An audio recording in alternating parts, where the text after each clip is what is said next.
Generasi anak panah yang ditempah akan melesat melalui penglihatan. Generasi yang memenangkan generasinya akan mengalami suatu kegerakan yang tak tertahankan. Bermodalkan hidup kudus, penuh karunia dan menjadi pembeda dengan dunia adalah nafas utama gerakan anak-anak muda. Tahun 2022 akan menjadi tahun penuh visi dan kejutan Tuhan. Karena di sini penyertaannya tak berkesudahan. The year of faith and multiplication. Mari kita izinkan Tuhan berkarya dalam hidup anak-anaknya.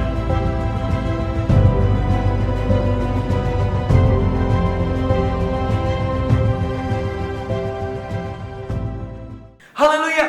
Shalom, senang sekali rasanya bisa berjumpa dengan Anda walaupun masih terhalang sama layar di depan. Nggak apa-apa, berkat Tuhan itu mengalir dari sini menuju ke sana, langsung ke setiap rumah, setiap buku perencanaan, bahkan setiap harapan dan setiap hati. Tahun 2022 itu akan jadi tahun yang indah nantinya. Oleh karena itu saya bilang dulu sekarang, Happy New Year! Jesus love you. Oh really? You gonna work in the middle of us hari ini hingga selama-lamanya. Tahun 2022 pun demikian. Kita hari ini akan mendengarkan firman impartasi sederhana yang saya sesuaikan dan apa yang Roh Kudus ingin sampaikan ke tengah-tengah umatnya. Ini dia saya berikan judul, genapi visi tahun baru dengan ini. Tahun 2022 akan jadi tahun yang begitu indah untuk bermitra dengan Roh Allah. Tahun 2022 akan menjadi tahun iman dan multiplikasi. Tapi sebelum sampai sana, kita siapkan tahun 2022 dengan ini. Kita mulai dulu dengan doa firman, tentunya supaya Tuhan mengizinkan kita bukan mendapat remah-remahnya saja, tetapi mendapat firman itu utuh, langsung bertumbuh di dalam hidup setiap kita. Mari kita tundukkan kepala dan berdoa. Tuhan Yesus, terima kasih Tuhan untuk satu waktu yang indah untuk kami boleh memekakkan hati, memekakkan diri kami dengan firman-Mu, mendengar apa kehendak Tuhan dalam hidup kami di tahun yang baru ke depan. Tuhan, kami tidak pernah terlalu mampu untuk bisa menghadapi tahun, waktu-waktu ke depan dengan kekuatan kami sendiri. Kami memerlukan tuntunan Allah, kami memerlukan penyertaan yang datangnya dari Tuhan. Ajari kami untuk taat dan setia, bukan hanya menjadi pendengar akan firman, tetapi menjadi pelaku akan firman. Sehingga firman itu luar biasa bekerja di tengah-tengah kami ya Bapa.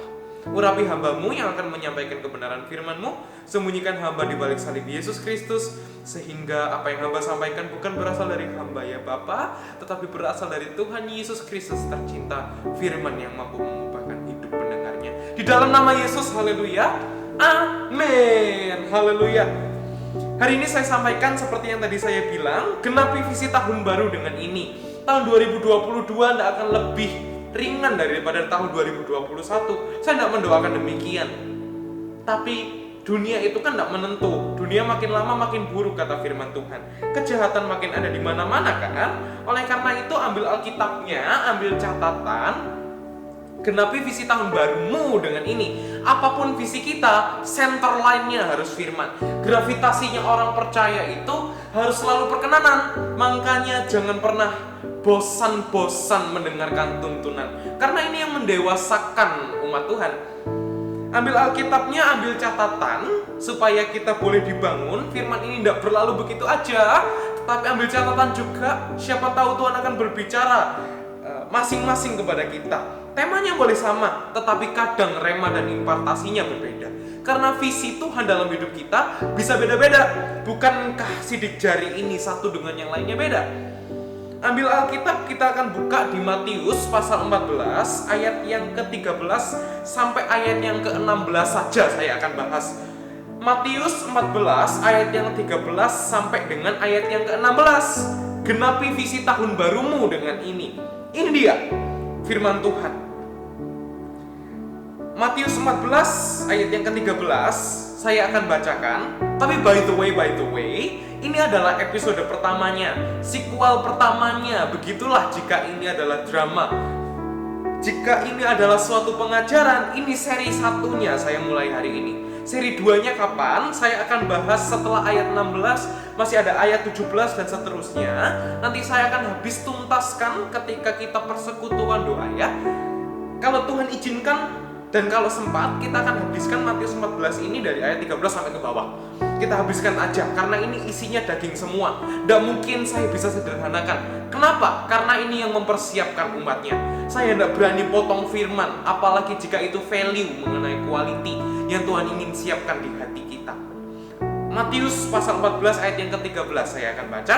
Kita akan baca ayat per ayat, kemudian saya akan jelaskan apa yang Tuhan ingin bicarakan. Matius 14 ayat yang ke-13. Setelah Yesus mendengar berita itu, menyingkirlah ia dari situ dan hendak mengasingkan diri dengan perahu ke tempat yang sunyi. Tetapi orang banyak mendengarnya dan mengikuti dia dengan mengambil jalan darat dari kota-kota mereka. Ini dia yang indah. Matius 14 ayat 13 ini adalah awal mula bagaimana mujizat, jika tidak mujizat yang paling umum kita dengar. Siapa yang nggak tahu kisah 5 roti 2 ikan dari kita sekolah minggu? Juga kita pasti mengerti jika memang kita Kristen dari lahir, Kristen dari kecil. Ini adalah satu cerita nenek moyang, cerita yang populer di firman Tuhan. Matius 14:13, setelah Yesus mendengar berita itu, berhenti dulu di sana. Saya kasih tahu background story-nya, what happened dengan ayat 13 ini. Setelah Yesus mendengar berita itu, berita apa yang Yesus dengar? Yang Yesus dengar kalau kita baca di ayat-ayat sebelumnya, itu adalah berita mengenai kematian Yohanes Pembaptis oleh Herodes. Ini yang akan menjadi dalam tanda kutip ancaman untuk pelayanan Yesus dan murid-muridnya. Inilah yang membuat pelayanan Yesus nggak bisa seenak itu, nggak bisa sefleksibel itu. Berita kematian Yohanes Pembaptis, ya melalui dipenggal kepalanya oleh Herodes tentunya, barusan kemudian hal tersebut yang mengganggu pelayanan Yesus. Kenapa? Kenapa demikian? Karena pelayanan Yesus dan pelayanan Yohanes Pembaptis itu linear. Semuanya bahkan dari Yohanes Pembaptis dan Yesus masih dalam kandungan. Mereka itu sudah kompak dari lahir, kompak dari kecil. Ketika Yohanes Pembaptis dibunuh, karena ketaatannya dengan Tuhan, karena keterbukaan hatinya dengan Tuhan, otomatis hal ini juga mengganggu dalam tanda kutip pelayanan Yesus. Ini yang membuat pelayanan Yesus pada akhirnya terancam, saudara. Kenapa kok pelayanan Yesus bisa terancam? Sebenarnya itu hanyalah suatu gambaran kondisi. Yesus itu 100% Tuhan. Nggak pernah satupun dalam hidupnya pernah benar-benar mengancam total sampai Yesus nggak bisa berbuat apa-apa. Taman Getsemani contohnya, ketika Yesus berdoa kepada Bapa, biarlah kehendakmu yang jadi bukan kehendakku. Did you know di sana ada kehendak Tuhan yang besar? Did you know di sana ada rencana atau planning Tuhan yang luar biasa? Yesus bisa saja, Tuhan aku nggak sanggup, Bapa aku nggak sanggup lakukan ini, aku nggak sanggup minum cawan ini. Apakah Yesus nggak bisa lakukan itu? Bisa. Yesus bisa putuskan itu. Tuhan aku nggak jadilah selamatkan umat manusia, toh mereka ya tetap berdosa. Bisa nggak? Bisa. Oleh karena itu tidak pernah sebenarnya Yesus dalam posisi terancam. Tetapi fakta bahwa nanti ini akan encounter kemujizat terbesar, ini yang harus kita pelajari. Dari background story ini, apa yang bisa kita petik? Yang pertama, dalam hidup ada kondisi di mana kita tidak bisa lakukan apa-apa. Dan itu normal rasanya. Makanya jangan pernah cepat putus asa. Ini dia jawabannya. Tahun 2022 saya tidak janjikan, bahkan saya tidak berani mendahului firman. Apakah lebih mudah? Apakah lebih sulit? Apakah lebih nyaman atau membaik? Ataukah hidup kita makin settle atau makin step down? Akan terjadi upgrade atau degrade? Saya tidak berani menjamin hal itu. Yang saya bisa jamin adalah penyertaan Tuhan. Itu saja yang saya bisa jamin. Perihal tahun depan ada hal-hal yang tidak mengenakan kita. Perihal tahun depan ada tantangan tertentu. Perihal tahun depan ada masalah dalam hidupmu. Saya tidak berani jamin itu ada atau tidak ada. Bahkan dalam hidupku demikian. Dalam hidup kita terlalu normal rasanya untuk ada kondisi-kondisi demikian. Dalam pelayanan Yesus pun ada dalam tanda kutip ancaman seperti yang saya bilang tadinya. Selalu ada challenge dalam hidup itu pasti rumusnya. Ada momen-momen tertentu kita dalam high on the mountain, nggak ada masalah apa-apa, semuanya settle, kita dipercayakan banyak hal. Tetapi ada waktunya roller coaster itu turun ke bawah dengan ekstrim dan luar biasanya. Inilah indahnya. Matius 14:13 itu mencerminkan begini loh. Yesus tuh mau bilang, kalau dalam pelayanannya Yesus aja ada beberapa hal yang Yesus memilih untuk tidak lakukan apa-apa. Ada ancaman, ada tantangan. Kalau hadapi masalah dalam hidupmu, jangan cepat putus asa ya. Kenapa? Karena Yesus tidak putus asa, my friend. Dia tidak putus asa. Seringkali kalau teman kita jatuh dalam masalah karena melakukan sesuatu, apalagi kebenaran. Misalnya, ada teman kita yang dijauhi kanan kiri karena jadi taat dan setia sama Tuhan. Ada yang ditolak sama orang tuanya, ditolak dari sahabatnya. Ada yang gagal karena orang lain tidak suka dengan pencapaiannya. Bukan berarti Anda harus menyimpulkan dan berkata, baiklah, saya tidak mau gagal, saya tidak mau melakukan hal itu, saya tidak mau taat sama firman.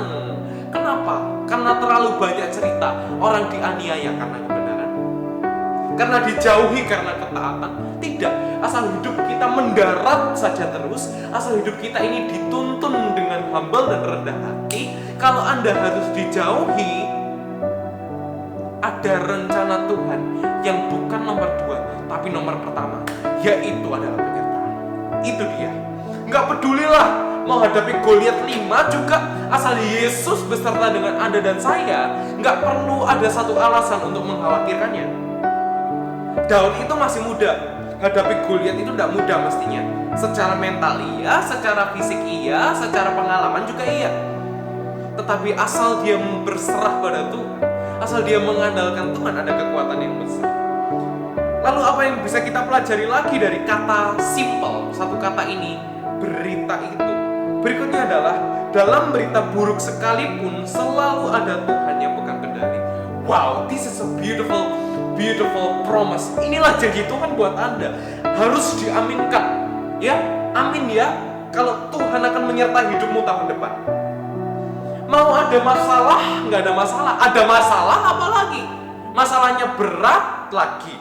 Di sana penyertaan Tuhan makin nyata. Bukankah Paulus ketika berdoa sama Tuhan, ada duri dalam daging? Paulus itu pelayanannya luar biasa, banyak jiwa dimenangkan. Tapi Paulus pun taat dan setia ketika Tuhan sendiri bilang apa? Cukuplah kasih karuniaku bagimu. Justru di dalam kelemahanmu, kuasaku nyata sempurna. Dengan kau huruf besar yaitu Yesus Kristus. Kuasaku itu kuasa Tuhan. Dalam kelemahanmu nanti, dalam masalahmu, dalam tantanganmu, dalam himpitanmu, asal engkau mengizinkan Tuhan bekerja, asal engkau mengizinkan Yesus ambil alih, berita burukmu akan jadi berita sukacita, akan menjadi kesaksian yang luar biasa. Amin? Amin. Itu dia. Yesus itu maha tahu. Dia tahu saudara, ada berita ini, tetapi bukan berarti Tuhan, oke, kita langsung kabur ya. Yesus itu menyeberang. Perhatikan nanti, menyeberang, menyingkir. Dia menyingkir, bukan berarti dia berhenti pelayanan, tidak. Dari berita ini kalau kita manusia seringkali kita langsung bilang apa? Yesus, udahlah, berhentilah dari pelayanan ya. You sudah penuh ancaman hidupnya. Jangan you tambah-tambahin lagi. Udahlah Tuhan, ngapain kau kasihi orang banyak ini? Daripada nanti Anda bernasib sama kayak Yohanes Pembaptis, mending main aman. Yesus tuh maha tahu saudara. Yesus tuh maha tahu kalau nanti dia akan disalib, dia akan dicambuk 39 kali, mati, bangkit pada hari ketiga dan lain-lain. Itu Yesus mesti tahu, karena Yesus adalah maha tahu. Yesus ketika datang ke dunia 100% Tuhan dan 100% manusia. Tapi saya tidak jabarkan lebih lanjut ya. Itu nanti kapasitasnya Pastor Gabriel yang akan sampaikan lebih panjang. Saya tidak berani panjang-panjang. Saya masih tentu penuh kekurangan. Jadi yang bagian itu saya sharingkan nanti, tapi bukan sekarang. Value-nya bukan itu. Saya bicara dulu sama umat-umat Tuhan ya. Yesus maha tahu tetapi tidak menjauhi konflik. Hanya karena tahun 2022 unpredicted. Tapi rasanya masih dalam momennya nggak enak. Rasa-rasanya sih masih stagnasi di sini. Belum ada upgrade yang saya impikan dari dulu. Rasa-rasanya ini nanti makin banyak tantangan. Ini rasa-rasanya juga tidak lebih mudah dari tahun ini. Terus ngapain saya berdoa? Salah, saudara. Yesus itu tahu ada ancaman. Yesus tahu ada berita buruk. Yesus tahu ada intimidasi, ada kesulitan, ada tantangan yang ia hadapi. Tetapi dia tidak lari dari konflik begitu saja. Why? Karena Yesus punya visi jangka panjang. Di dalam kemahatauannya, dia mengerti akan ada 5.000 orang yang akan dikenyangkan. Dan kisah ini akan memberkati Anda dan saya sekarang. Yesus tahu akan ada seseorang diberkati karena kisah ini, karena dia tidak lari dari konflik, malahan ada kemenangan yang luar biasa bagi barang siapa yang walaupun tahu ada Goliat, mereka tetap berharap ada kekuatan yang besar, saudara. Oleh karena itu, berserahlah sama Tuhan itu total, nggak setengah-setengah. Bukankah itu tujuan dari menyembah Tuhan? Bukankah itu tujuan dari worship? Bukankah itu tujuan dari memuliakan nama Tuhan? Yaitu adalah berserah. Walaupun banyak tantangan, Tuhan masih punya rencana, itu belum tutup. Wahyu sudah selesai sih. Wahyu itu sudah selesai. Wahyu sudah final. Alkitab itu sudah tutup buku. Tetapi hikmat, tuntunan Roh Kudus, pekerjaan Tuhan belum selesai. Alkitab itu pondasinya. You and me belum bangun bangunannya. Kan di Alkitab nggak ada kan? Kita harus ambil jurusan IPA atau IPS. Kita harus kuliah di mana, jurusan apa. Adakah di Alkitab? Tidak ada. Kita memerlukan hikmat, kita memerlukan tuntunan, kita memerlukan Tuhan. Ya, oleh karena itu di sana kita bisa bangun telinga yang peka dengan suara Tuhan, hati yang terbuka dengan Tuhan. Dari dasarnya adalah firman Tuhan. Di dalam berita buruk sekalipun, selalu ini dia jadi kesempatan untuk kita memekakan diri dengan suara Tuhan. Boleh ada tantangan, boleh. Boleh ada challenge, boleh. Boleh ada 5.000 Goliat, sekalipun selama ada satu Tuhan. I don't need 5,000 of gods. I only need one God, Jesus Christ. Yesus Kristus namanya. Maka aku akan menang. Maka aku akan tabah, maka aku akan keluar lebih murni dari emas. Dalam berita buruk, selalu ada kesempatan kita untuk mendengar suara Tuhan. Dalam berita buruk selalu ada kesempatan yang indah untuk kita makin taat. Di dalam kesesakan kita selalu punya tujuan dalam hidup kita untuk semakin memekakan telinga rohani kita perihal Tuhan tuntun kemana. Itulah kenapa tahun depan less of you, more of him ya. Mengikut Yesus, itulah kesukaan hatiku.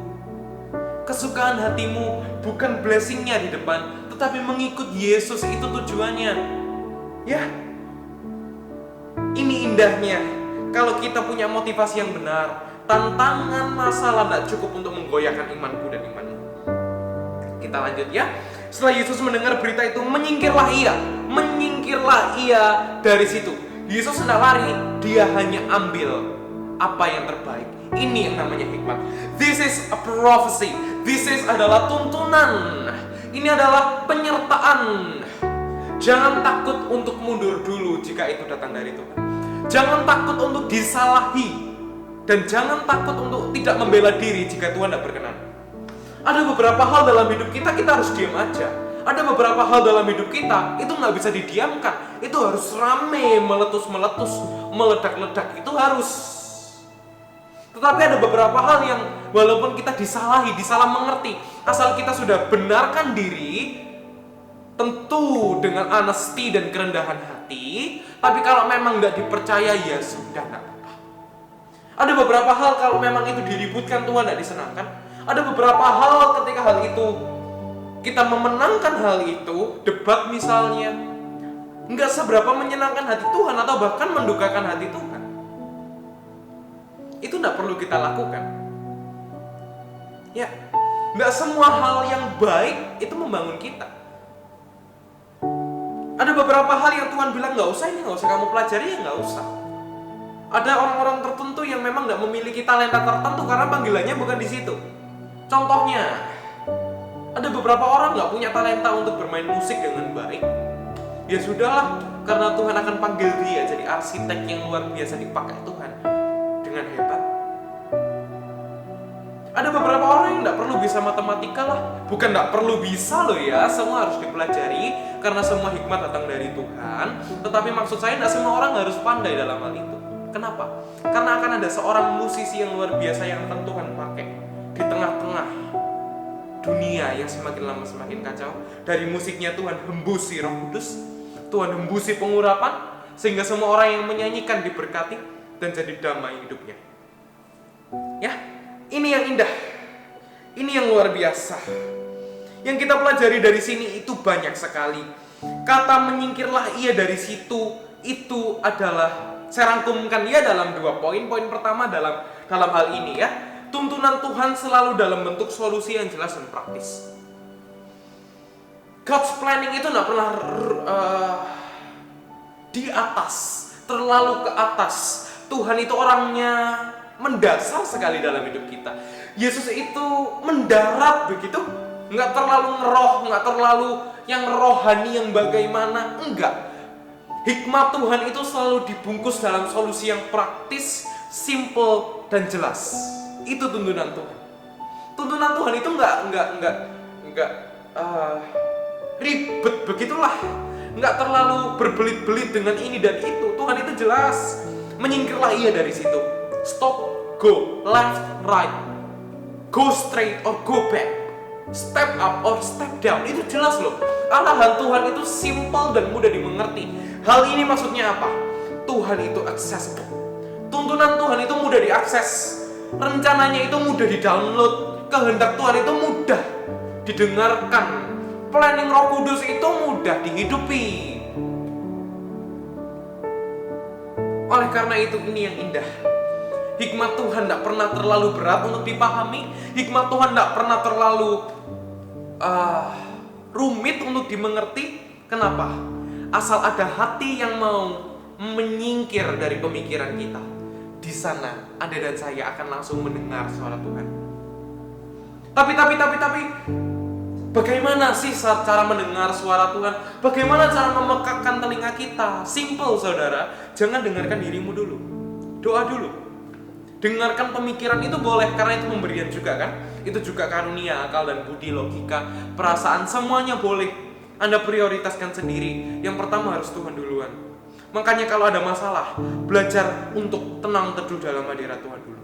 Kalau ada masalah ya, belajar untuk taruh tangan di dada seperti ini, tutup mata, pejamkan. Walaupun otak ini rasanya nggak bisa diam, walaupun otak ini rasanya langsung mau gas jalan, cari solusinya, ambil beberapa detik, menit untuk berterima kasih, bersyukur Tuhan, thank you.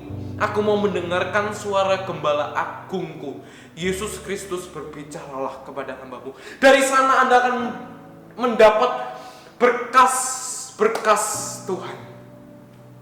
Planning Tuhan akan nyata di sana. Ya, itulah indahnya mengikuti Tuhan. Asal kita mau menyingkir dari pelabuhan pikiran kita, di sana Anda akan temukan penyertaan yang luar biasa. Simple kok Tuhan itu bilangnya. Tuhan tuh gak pernah bertele-tele. Selama saya mengenal Roh Kudus tuh berbicaranya simple. Satu, pasti datang dari firman. Memuliakan nama Tuhan itu rumus pastinya. Yang kedua apa? Yang kedua adalah simple dan praktis. Itu adalah 2 rumus utama dalam penyertaan Tuhan dengan Anda. Ya atau tidak, atau jangan atau belum, not the time yet, it's the time. Udah gitu aja loh suara Roh Kudus tuh. Tuhan tuh gak pernah yang ribet pakai bahasa apa, enggak. Tuhan itu mendarat aja. Menyingkirlah ia dari situ dan hendak mengasingkan diri dengan perahu ke tempat yang sunyi. Ke tempat yang sunyi. Kalau Anda dituntun sama Tuhan, jangan cepat menghakimi, maksudnya. Jangan cepat menghakimi pekerjaan Tuhan. Jangan cepat diakhiri rencana Tuhan. Jangan cepat-cepat untuk berkata, Tuhan, aku nggak mau ikut rencanamu. Ini rasa-rasanya sudah di tempat yang sunyi Tuhan. Tuhan, ini rasanya tempatnya sudah nggak strategis. Tuhan, rencanamu ini sudah nggak dapat diukur dengan scale begitu. Teman-teman, inilah kebenarannya. Tuhan mau bekerja di tengah-tengah umatnya. Asal kita cukup mau berserah dan percaya. Itulah kenapa tahun depan adalah tahun iman dan multiplikasi. Fellowship percaya tahun 2023 kita akan raih 100 pemimpin baru, 100 new leaders. Angka 100 itu angka yang besar, saya mengerti. Kami mulai doakan ya.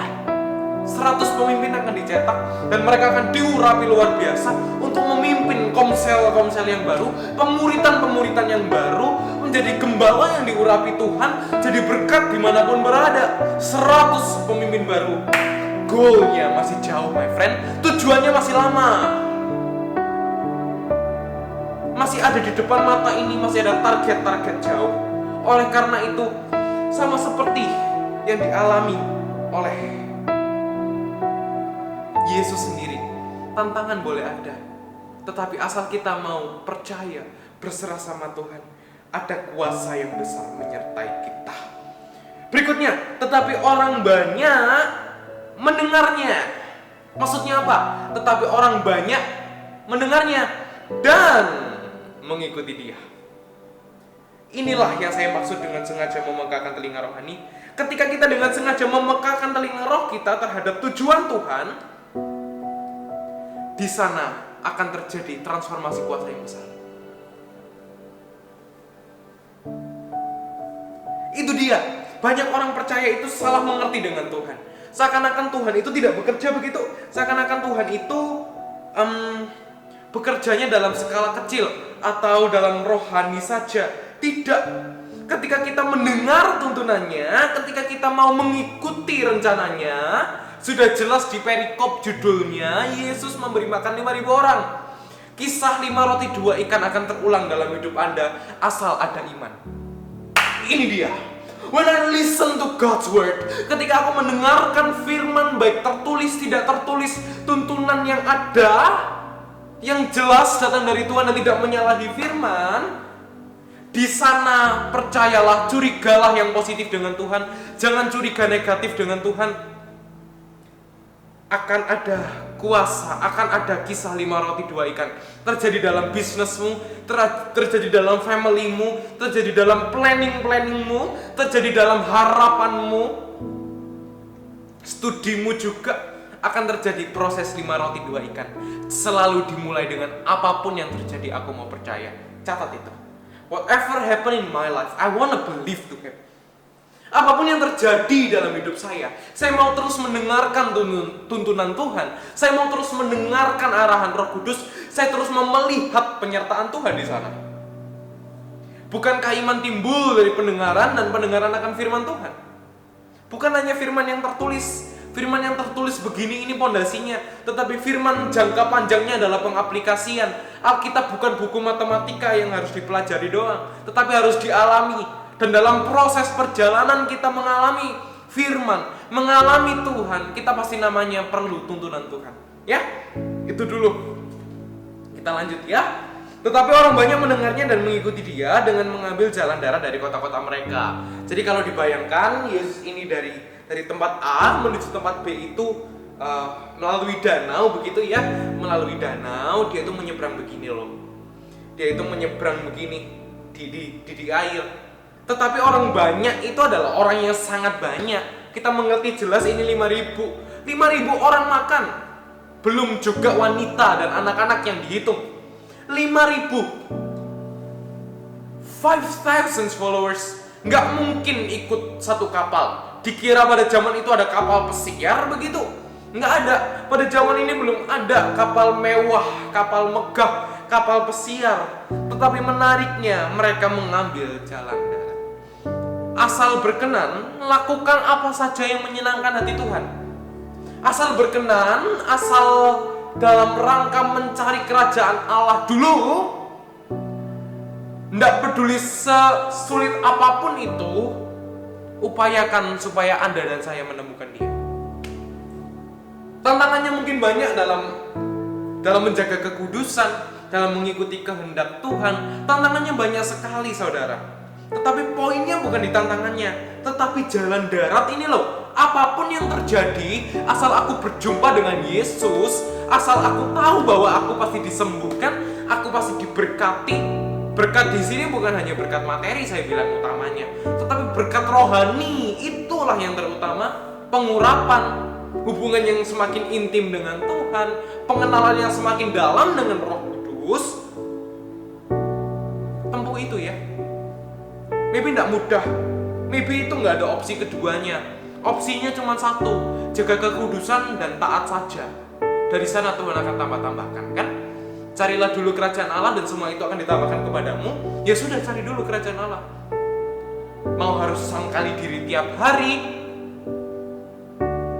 mau harus hidup lawan arus dunia, mau harus pikul salib tiap detik pun, ayo.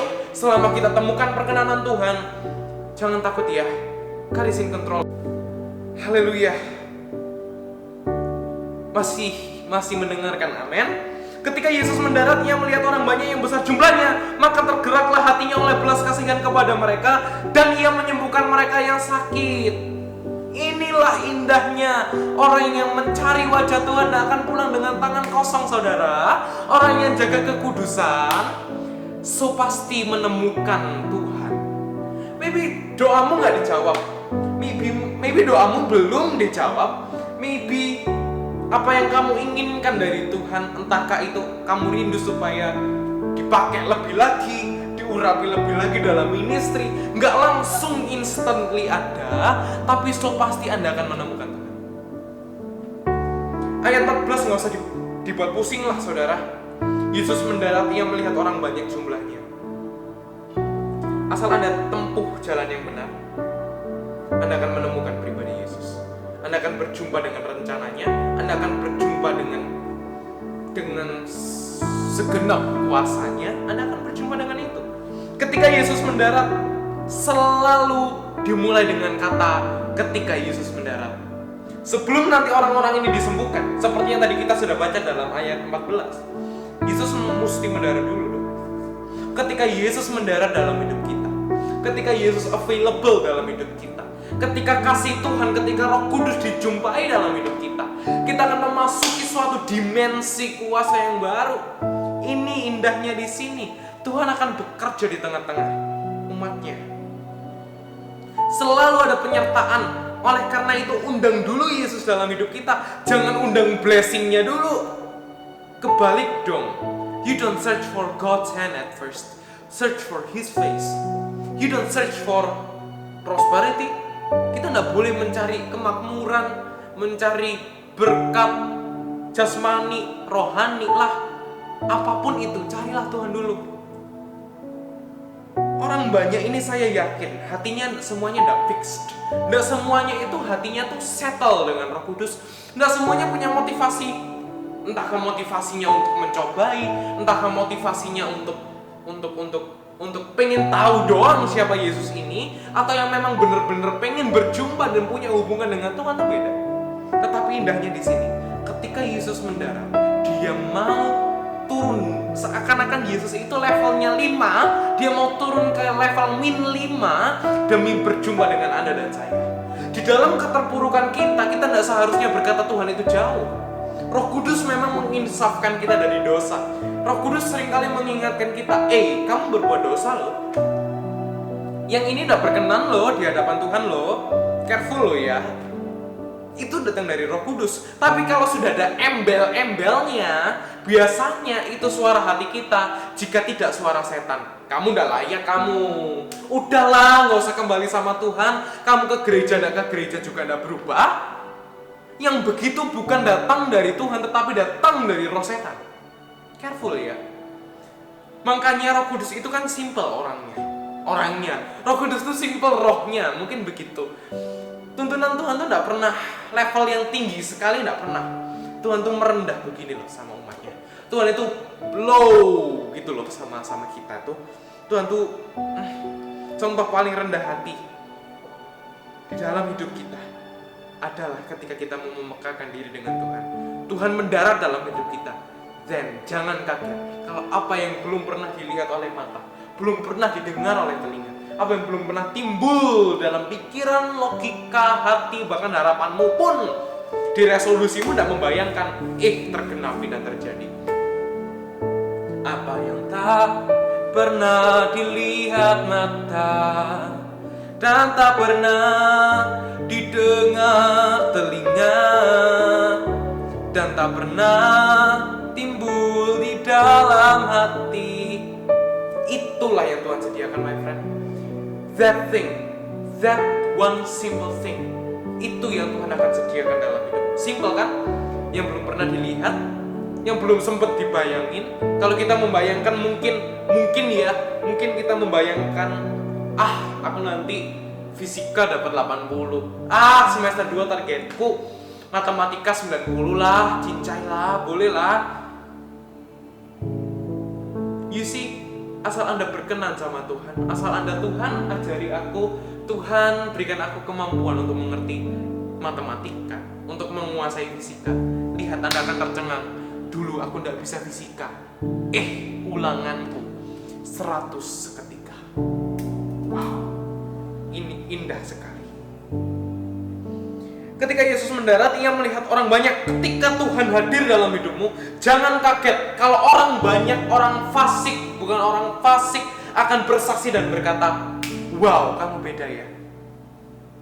Wow, data gak bisa bohong ya. Wow, kamu kok bisa sejujur ini orangnya. Kamu kok bisa sesetia ini sama perkara-perkara sederhana. Mau orang fasik, tidak orang fasik, mau orang rohani mengenal Tuhan, mau tidak, Anda akan lihat penyertaan, Anda akan lihat upgrade, Anda akan lihat tuntunan, Anda akan lihat penyertaan, Anda akan lihat promosi demi promosi, Anda akan lihat pengakuan. Tapi jangan sekali-kali kejar pengakuan loh ya, tapi Anda akan lihat satu kali. Berikutnya, maka tergerak hatinya oleh belas kasihan kepada mereka, dan ia menyembuhkan mereka yang sakit. Belas kasihan dan menyembuhkan. Nggak usah belajar firman tuh, nggak usah ribet-ribet. Simpelnya aja, ayat ini berkata, we live by grace only. Then, tahun depan, walk by grace ya. Simpel tak? Nggak ribet. Kekristenan nggak pernah sekompleks itu. Tinggal bilang aja, Tuhan, hidup ini hanya karunia. Tahun depan, aku tidak mau andalkan kekuatan, aku mau andalkan kekuatan.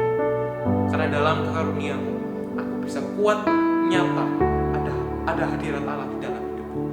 That's it, my friend, that's it. Kita cepat-cepat saja ya, ayat 15. Dua ayat lagi kemudian saya selesai. Menjelang malam, murid-muridnya datang kepadanya dan berkata, tempat ini sunyi dan hari sudah mulai malam. Suruhlah orang banyak itu pergi supaya mereka dapat membeli makan di desa-desa. Seperti yang saya bilang tadi, perjalanan mereka untuk berjumpa dengan Tuhan itu tidak mudah. Berjumpa dengan Yesus is challenging, man. Menjelang malam, saya jelaskan dulu. Maksudnya menjelang malam tuh apa toh? Asal kita hidup berkenan sama Tuhan, asal kita hidup dekat loh ya, hidup dekat sama Tuhan loh ya. Malam yang sunyi, tanpa harapan. Menjelang malam itu sekitar sore kan, berarti walaupun Anda mengerti sebentar lagi malam, sebentar lagi sudah ulangan, tapi aku belum bisa apa-apa, bagaimana ini? Mungkin Anda berpikir begitu, mungkin Anda mau berpikir, Tuhan, bentar lagi sudah mau kuliah, aku mesti bagaimana? Simple jawabannya. Jangan shock kalau Tuhan nanti berbicara dan berkata sama Anda sesimpel ini.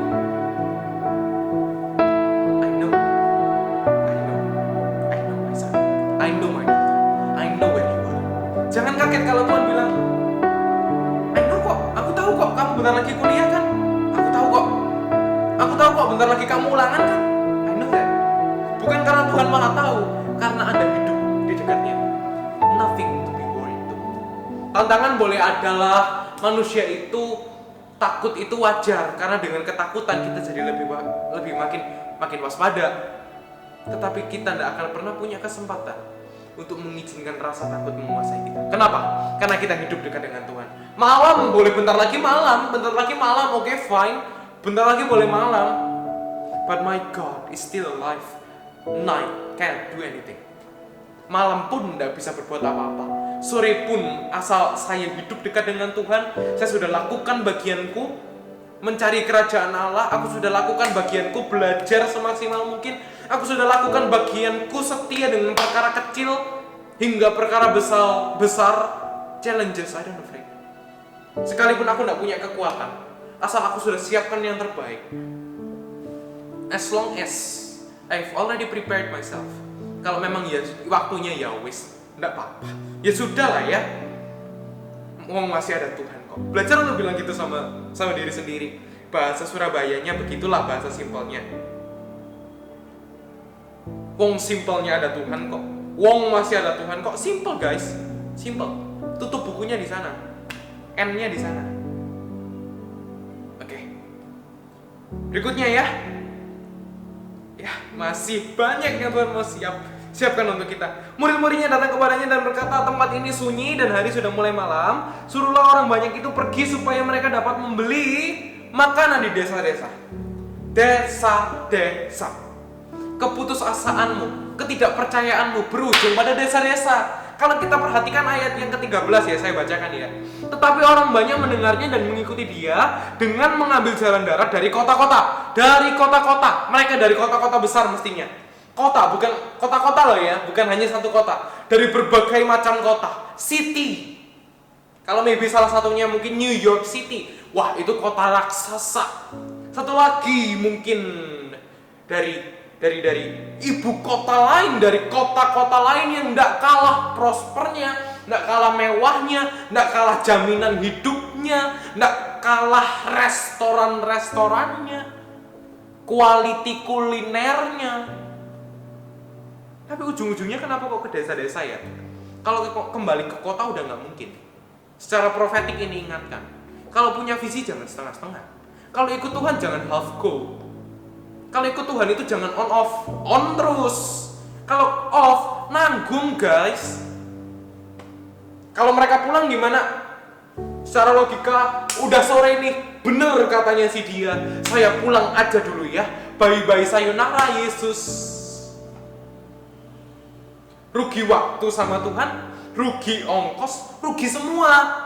Kalau sekali Yesus tetap Yesus guys. Kalau sekali kalian memulai tahun baru dengan Roh, jangan nanti di tengah-tengah curi kanan kiri, mengaku aku yang gak perlu, hingga mendukakan hati Roh Kudus. Ya? Ini dia.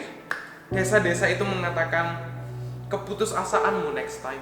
Kalau ikut Tuhan, jangan kembali ke desa-desa ya. Gak perlulah downgrade. Kalau ikut Tuhan, upgrade terus. Kalau ikut Tuhan, selalu step up. Jangan step down dong. Saya tidak bicara kota sama desa, saya tidak membedakan. Saya hanya bilang begini, mengingatkan Anda dan saya. Asal hidup kita berkenan dan hidup terus dalam jangkauan Tuhan, dalam radius kehendak Tuhan. Lihat, Tuhan akan memberikan karunia, Tuhan akan menyertaimu. Bukan dengan berkat jasmani terutama, tetapi dengan hubungan yang dekat dengan Tuhan. Itu cukup untuk Anda berkata, oke, bentar lagi sore, but I have an amazing God. Amin. Ayat terakhir, ayat 16, dengan ini saya selesai. Tetapi Yesus berkata kepada mereka, tidak perlu mereka pergi. Stop sampai sana dulu my friend. Stop dulu ya di sana. Gak perlu pergilah. Udah, gak perlu pergi. Diem aja kali. Kan ada aku, kan ada Holy Spirit, kan ada Yesus. Selama kita hidup berkenan sama Tuhan, multiplikasi adalah tujuannya. Selalu ada multiplication, bukan penjumlahan, bukan addition, bukan subtraction atau pengurangan, apalagi bukan pembagian. You don't divide, God don't divide, God multiplicate. Tuhan memultiplikasikan, Tuhan pangkatkan. Matematikanya Tuhan itu tidak ada pengurangan, tidak ada pembagian. Penjumlahan pun, ngapain penjumlahan? I will multiplicate that. Saya akan multiplikasikan itu. Pengurapan, penyertaan tahun depan. hubunganmu sama Tuhan harus lebih erat loh ya. Harus. Kenapa? Karena apapun yang terjadi, Tuhan seakan-akan berkata sama hidupmu. Tantangannya ada, Tuhan ini gimana? Tuhan ini gimana? Tuhan yang itu gimana? Belum lagi yang itu Tuhan, saya harus lakukan apa? Tuhan akan berkata kepadamu, you don't need to run. Kamu gak perlu pusing. Tidak perlu mereka pergi. Tidak perlu lari ke Tuhan untuk mendapat jawaban. Jangan menghalalkan segala cara. Kenapa? Karena ada Tuhan. Mana lebih baik, rencanamu atau rencana Tuhan? Rencana Tuhan, amin. Oleh karena itu, percayalah, Tuhan masih belum kekurangan planning. Bahkan sekalipun kita tidak setia, dia tetap setia. Selain kau tiada yang lain, hanya kau milikku di surga. Selain Yesus tidak akan ada nomor 2. Tidak akan ada kopian dari Yesus, tidak ada. Penyertaan cuma satu. Ya, anointing itu cuma one only. Tidak perlu mereka pergi, kamu harus memberikan mereka makan. Singkatnya dari King James Version dikatakan seperti ini. But Jesus said unto them, they need not depart. Kalau kita dalam penerbangan, welcome to departure.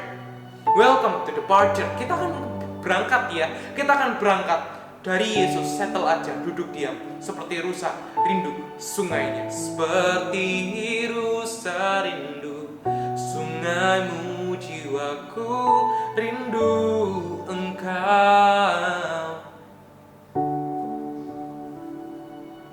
Gak perlu jauh-jauh dari sungai kehidupan. Berbaringlah dalam rumput yang hijau. Mau serigala, singa, macan, hyena mengintai Anda sedang gulung-gulung di rumput. Mau mereka memangsa rusa kan? Atau memangsa domba, serigala di sekitar kita, asal kita stick around with Jesus. Gak usah takut, Tuhan lupa. Gak usah takut, Tuhan membiarkan kita. Saya rangkumkan aja dalam 3 poin sederhana bagaimana kita bisa membangun visi kita tahun depan dengan ini. Genapi visi tahun barumu dengan ini. Yang pertama, beriman dan selesaikan dulu urusanmu dengan Tuhan. Ini dulu. Sebelum disembuhkan, sebelum 5 roti 2 ikan, you must be clear with the Lord. Kalau Anda mau disertai tahun depan, beresin dulu dosa-dosamu tahun ini. Minta ampun. Tuhan, ampuni atas dosaku, ampuni atas pelanggaranku, ampuni atas ini dan itu kesalahan dan kebodohanku. Beriman dan selesaikan dulu urusanmu dengan Tuhan. Poin pertama itu. Have faith. Beriman dulu. Aku tahu. Kenapa kok beriman dulu? Bukan bereskan dulu. Beriman itu begini loh. Aku tahu tahun depan aku akan dipakai Tuhan. Oleh karena itu, aku harus beres dengan Tuhan. Aku tahu Tuhan masih punya planning dalam hidupku. Aku tidak mau jadi anak panah yang meleset.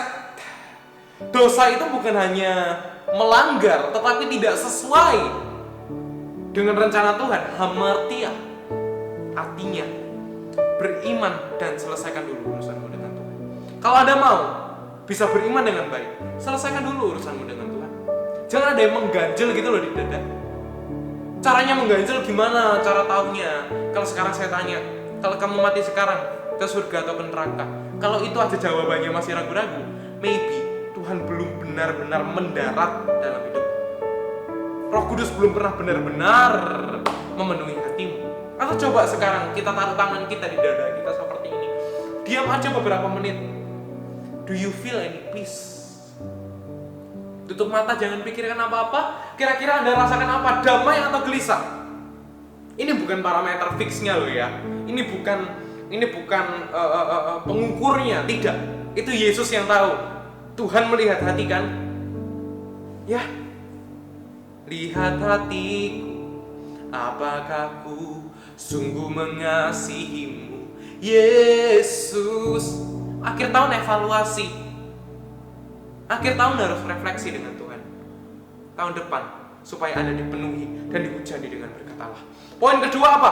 Jangan takut gagal karena dalam kelemahan kita Tuhan bekerja.